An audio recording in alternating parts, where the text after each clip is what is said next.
La dueña consideraba a su gato un poco torpe. Cuando quería burlarse del animal, imprimió todas sus pertenencias con imágenes.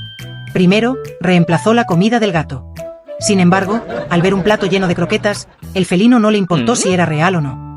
Luego, ocultamente cambió la rascadera, lo que desconcertó al gato. Buscó ayuda de sus amigos, pero tampoco entendían qué estaba pasando. Incluso sustituyó el arenero por papel. El torpe gato comenzó a usarlo nada más entrar. Finalmente, imprimió su propia foto y la pegó en la pared.